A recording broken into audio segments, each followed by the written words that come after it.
झाले उपस्थित सर्व पोलीस अधिकारी कर्मचारी पत्रकार बंधू आणि इकडं रामनगर पोलीस स्टेशनचा सर्व नागरिक या पोलीस स्टेशनचा नवीन बांधकाम करायचं म्हणून ठरलेलं एक 18 महिन्यापूर्वी ठरलं होते आणि त्याच्या अनुषंगाने पालकमंत्री महोदयांना रिक्वेस्ट केले होते आणि पालकमंत्री महोदयांनी म्हणजे आपण सेंट्रली महाराष्ट्र सरकारकडून जर बांधायचं तर खूप दिवस लागतील. आता सध्या पोलीस स्टेशनच्या अवस्था खूप वाईट आहे, म्हणजे बसायला बी शेती नाहीये अशी खूप वाईट अवस्था होत्या. पूर्ण जळगाव जिल्ह्यामध्ये एवढ्या 33 पोलीस स्टेशनपैकी सर्वात वाईट अवस्था असलेलं पोलीस स्टेशन 2-3 जर पकडलं त्याच्यातलं एक रामानंद पोलीस स्टेशन एक होते. अशी परिस्थितीमध्ये साहेबांनी म्हणजे आपण जर महाराष्ट्र स्तरावर जर गेलो की म्हणजे सर्व प्रोसिजर खूप टाईम लागते आणि टाईम लागण्यापेक्षा आपण टीपीडीसी मधून त्याचं प्रोव्हिजन करूया. टीपीडीसी मधून त्याने काही टेक्निकल सँक्शन झाल्यानंतर टीपीडीसी मधून जवळपास 4 करोड रुपये त्यांनी सँक्शन केलं आणि जिल्हाधिकारी साहेब पण फटाफट त्याचं सर्व प्रोसिजर पूर्ण करून आम्हाला आणि पीडब्ल्यूडीवाल्यांना फंड्स देखील पुरवण्यात आलेले आहे आणि 18 महिन्याचा एवढं कमी वेळेमध्ये म्हणजे भूमिपूजन मी आल्यानंतरच भूमिपूजन झालं होतं. मी आल्यानंतर मागच्या वर्षी मला वाटते मार्च मध्ये भूमिपूजन झालं. आता लगेच म्हणजे 15 महिन्याचा आज आपण त्याचा उद्घाटनाचे कार्यक्रम देखील करताय. तर म्हणजे आता परिस्थिती काही दिवसानंतर मी तुला केलं असतं पण उद्घाटन मीच सरांना रिक्वेस्ट केलं की आता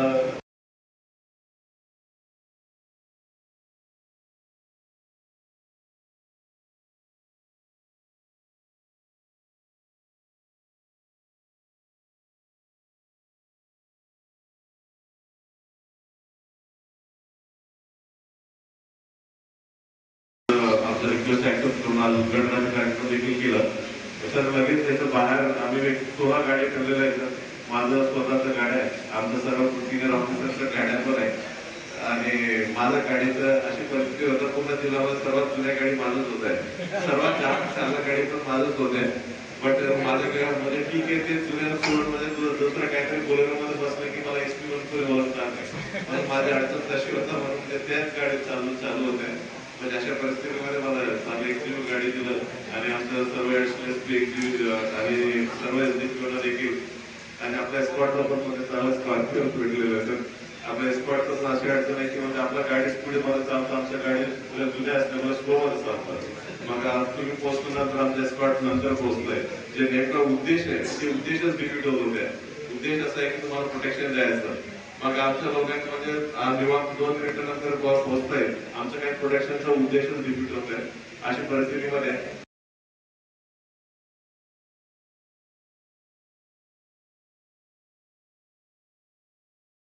पोलीस स्टेशनला 2 होते, तिला 3 करून देऊ आणि जिथे जिथे क्राईम जास्त आहे तिथे पेट्रोलिंगसाठी वापरू. आमचं जेवढं पण गाड्यांचं रिक्वायरमेंट आहे आम्ही जेवढं सँक्शन आहे सर्व 95% जास्त पूर्ण झालेलं आहे. म्हणजे 95% जास्त सँक्शन व्हेकल्स राहणार म्हणजे मोजकेच म्हणजे मला वाटतं 2-4 जिल्ह्यामध्येच राहील कदाचित पूर्ण महाराष्ट्रामध्ये. आपला त्याच्यापैकी एक जिल्हा आहे. ही सर्व पोलीस स्टेशनचा वातावरण चांगलं झालेलं आहे आणि गाड्या देखील आम्हाला भेटलेलं आहे. खूप मोठ्या प्रमाणात आम्हाला आणि सर्व गोष्टी सँक्शन केलं तर त्याच्याबद्दल सर्व पोलिसांतर्फे आपण खूप खूप आभार व्यक्त करतो. जिल्हाधिकारी साहेब देखील म्हणजे सर्व आमच्या पोलिसांचं जे काही काम असतं सर्व गोष्टी आम्हाला सँक्शन करून दिलेल्या आहेत. त्याच्याबद्दल मी जिल्हाधिकारी साहेबांना पण खूप खूप आभार व्यक्त करतो. माझे 2 शब्द इथे संपवतो. आज या ठिकाणी उपस्थित जिल्ह्याचे पालकमंत्री श्री गुलाबराव पाटील साहेब, आदरणीय SP doctor Maheshwar Reddy sir, police विभागाचे पीडब्ल्यूडीचे सर्व अधिकारी या ठिकाणी उपस्थित, या भागाचे नागरिक आणि आपले सर्व पत्रकार बांधव. आज सर 2 गोष्टीच्या डीपीडीसीच्या माध्यमातून आज उद्घाटन होत आहे. त्याच्यामध्ये एक आहे आपलं पोलीस स्टेशन. तर या पोलीस स्टेशन मध्ये ज्यावेळी पहिल्यांदा सुरुवात झाली पहिला प्रश्न होता की जागा उपलब्ध नाही आणि त्या काळात सर आपण ठरलं होतं की या जो परिसर आहे त्याला आपल्याला एक शासकीय कार्यालयाचे परिसर म्हणून त्याला रूपांतरित करायचे आहे. आधी सर या रामनगर पोलीस स्टेशन साठी पहिली जागा जो निवड झाली होती ते एसपी साहेबांचे बंगल्याच्या बाजूला जो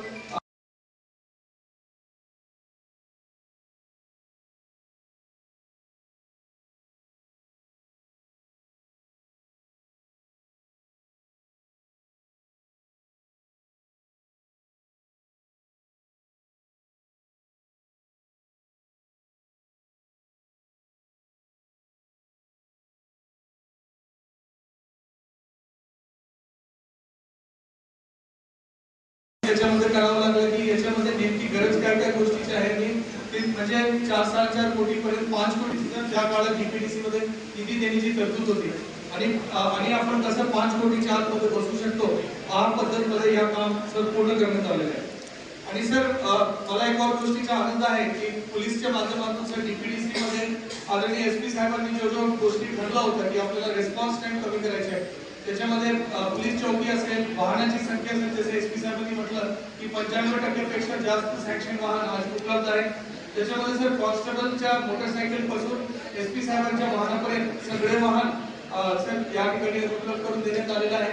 पोलीस स्टेशन मोठ्या प्रमाणात झालेलं आहे आणि सर जसे जसे काम आता पूर्ण होत आहे जसे नेत्रमचे काम भुसावळला पूर्ण होत आहे या पोलीस स्टेशन पूर्ण झाला काही दिवसात पालवीचे पोलीस स्टेशन पूर्ण होत आहे तसे सर फंड पण आता परत उपलब्ध होईल आणि अजून पोलीस स्टेशन अजून चेकपोस्ट अजून वाहन आणि पोलीसला लागणारे जो काही सोयी सुविधा जो डीपीडीसीच्या माध्यमातून देता येईल ते सर आपण उपलब्ध करून देऊ शकतो.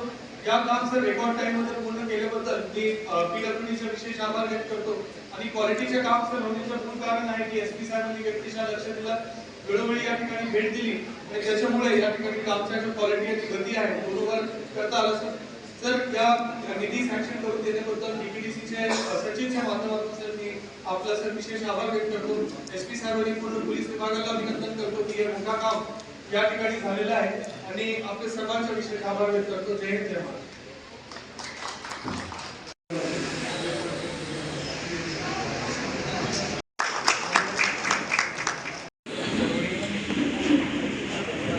जळगाव येथील रामानंद पोलीस स्टेशनच्या या इमारतीच्या उत्खननासाठी उपस्थित असलेले आपले कलेक्टर साहेब एसपी साहेब एसपी डीवायएसपी पीआय साहेब सगळे या परिसराचे नागरिक त्याचबरोबर सगळे पत्रकार बांधव आणि त्याचबरोबर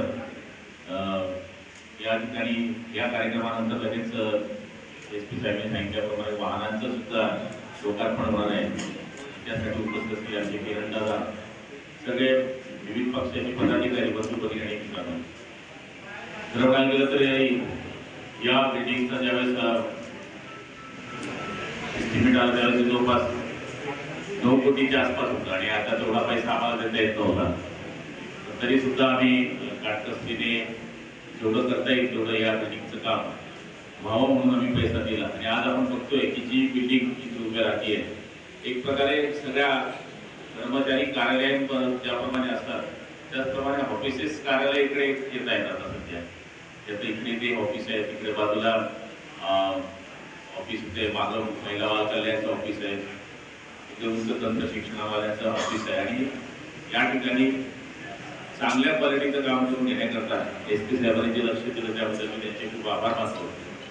अशाच पद्धतीने आपण बऱ्याच ठिकाणी जिथे जिथे मागण्या आल्या तिथे तिथे पोलीस चौकी सुद्धा डीपीडीसीच्या मार्फत दिल्या. पोलीस चौकीचा देण्याचा अर्थ असाच होता की नुसती चौकी म्हणून चौकी नाही द्यायची चौकीमध्ये एक रूम द्यायचा त्याच्यामध्ये संडास बाथरूम असेल एक बेडरूम मागच्या साईडला द्यायचं म्हणजे 5 पोलीस जर नसतं करत असेल 2 झोपू शकतील 3 नसतं घालू शकतील अशा पद्धतीचं एक लक्षात ठेवून 20-25 पोलीस चौकी अशा आम्ही जवळपास जिल्ह्यामध्ये जे स्पॉट निवडलेले आहेत या स्पॉटवर पाहिजे असं देण्याचा या ठिकाणी प्रयत्न केला. वाहनांच्या बाबतीत सांगितलं मला तरी असं वाटतं की महाराष्ट्रात आपला नंबर 1 जिल्हा असेल की प्रत्येक बीटपर्यंत आपली मोटरसायकल गेली प्रत्येक बीट हवालदारापर्यंत मोटरसायकल गेली आहे आणि असं कुठलंच पोलीस स्टेशन नाही की तिथं 4 चाकी वाहन नाही. इव्हन आमची ओपी पाळली आहे तिथे सुद्धा वाहन आहे म्हणजे सांगायचा अर्थ असा आहे की वाहन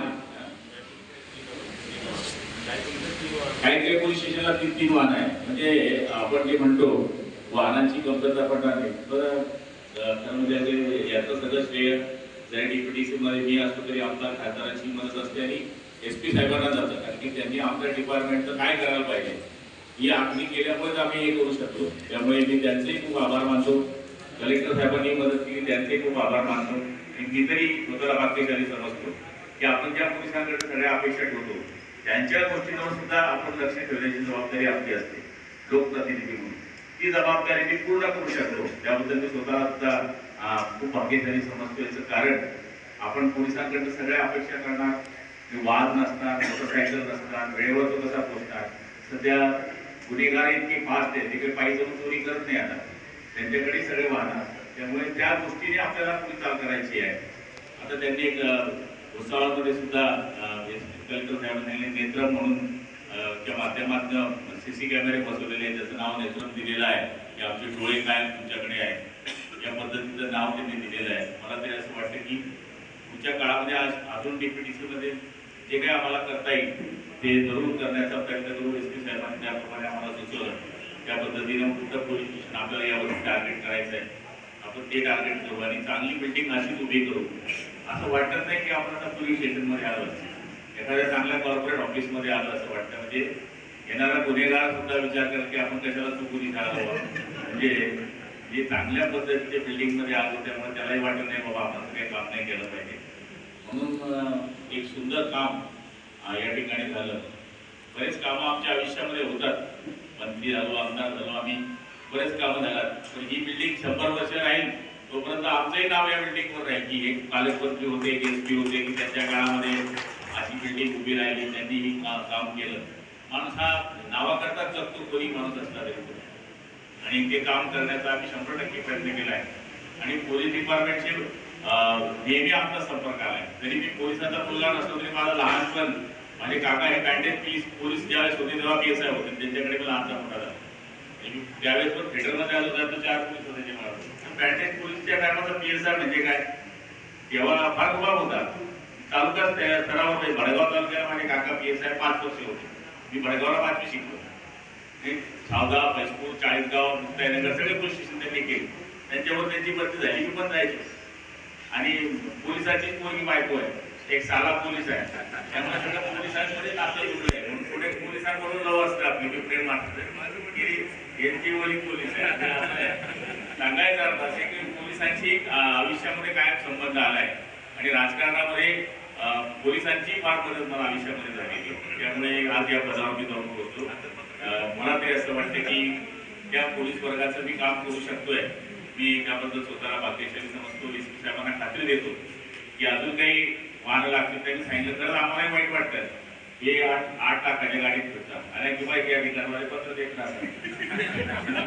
8 लाखाची गाडी, आता कलेक्टर माणूस 8 लाखाची गाडी, आता कसं देऊ ते गाडी. एखाद्या खेड्यात पडवली नाही गाडी कोणाच्याकडे राहणार ना, म्हणजे तिथे आणि ग्राउंड क्लिअरच नाही तिला. यांची गाडी अशी आहे, SP चालले माहिती गाडी रेड येतो. आता मी इनोवामध्ये फिरतो, माझी इनोवामध्ये पुढं सीट खाली त्याला 2 लाख रुपये गेलो, पण तिच्यावर महाराष्ट्र शासन आहे. हे सबसे बडा रुबाब आहे. नाक्यावर तुम्ही मर्सडी गाडी गेली तरी सुटत नाही, पण आपली गाडी गेली तर आता 1 मिनिटात सुटते. हा शासनाचा एक रुबाब आहे, तो एक प्रोटोकॉल आहे, ती एक शान आहे. त्यामुळे त्या गाडीचं एक महत्वच वेगळं असतं. त्यामुळे SP साहेबांनी सांगितलं ते खरं आहे की नाईला येतात गाडी मध्ये, त्या SP वाटल्या पाहिजे त्या गाडीत जात आहे असं. आणि योगायोगाने त्यांची बॉडी कोणत्या गाडीत दुसरी बसली. त्यामुळे चांगली गाडी त्यांना आज आम्ही देण्याचा प्रयत्न केला. याच्याकरता आम्हाला शासनाकडून खास परवानगी आणावी लागली. ही आम्ही आणली. कलेक्टर साहेबांना पण आम्ही सांगितलं की तुम्ही आता वाहनाचं करा, ते म्हणजे आता त्यांना मोठ्या वाहनाकडे जायचे असं एक सुंदर कार्यक्रमाला आम्ही उपस्थित राहू शकलो. आज आषाढी एकादशी, एक पवित्र दिवशी. साहेब म्हणले की अर्जंट केलं आपण. साहेब तुम्ही असा दिवस निवडला की तो महाराष्ट्राकरता सगळ्यात पवित्र दिवस आणि देशाकरता सगळ्यात पवित्र दिवस आहे. आज आषाढी एकादशी आहे आणि त्या पवित्र दिवशी, ज्या दिवशी आषाढी आहे त्या दिवशी आम्ही रामानंद पोलीस स्टेशनचं उद्घाटन केलं होतं, याची आठवण आम्हाला कायम राहील. त्यामुळे